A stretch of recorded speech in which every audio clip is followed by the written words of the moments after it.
It's a brief history of HHN. Part 17, The Carnival of Carnage.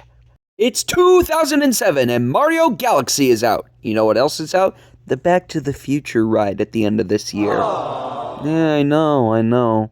For this year at HHN, Jack is back, sporting a new look and coat, going from clown to ringmaster of his very own Carnival of Carnage. But he didn't come here alone. Oh, no. For you see, dear viewer, this was the year that we finally went all out on IPs officially. Before, it was kind of a legally gray area of, hey, we're gonna sneak these movie monsters in here and pray that the rights owners don't find out.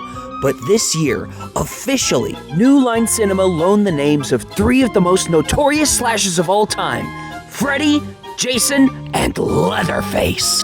Once more, the park would transform into the midway of the bazaar. Sadly, this was also actually the last time we would see Midway of the Bazaar in any capacity to date. The front of the park became home to the Motor Maniacs. New York had a bunch of killer carnies with bumper cars. Hey, that looks familiar for some reason. Shrek Alley became home to some... What the heck are those things? What? Treeks and Foons? Yeah, no, I know what Treeks and Foons look like. I'm fairly certain, and those are not... San Francisco finally gets haunted by, hey, the Chainsaw Drill Team! And Central Park became the Troupe Macabre, housing the scariest thing of all, the French. As for houses this year, the icon house was Jack's Funhouse in Clownovision because, God, we want 3D houses to be a thing. Sting Alley became Vampire Bloodbath, where a bunch of vampires from the castle are having a rave. Hey, wait a minute. Soundstage 23 became Psycho Scarapy, Home for the Holidays, giving us some of that Nightmare Before Christmas action and, a little bit of that. As for our guest stars, 23 also became home to Nightmare on Elm Street, Dreamwalkers.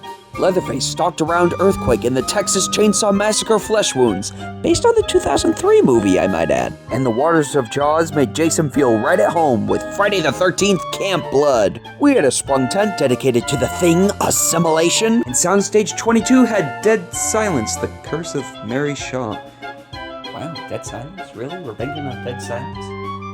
Oh, it was the latest Universal horror movie? Oh, we are banking on Dead Silence. Oh, shit. In addition to the usual Bill and Ted shenanigans, the Beetlejuice Theater would host a Rocky Horror Tribute, which would go for the next 2 HHNs, and in 2013 and 2014, before the theater was demolished for upcoming project. The Animal Actors Stage had a freak show that was more of a magic show, and Mills Drive-In would host the headliner Jack's Carnival of Carnage show, where he would kidnap a bunch of people and torture them. He's so silly.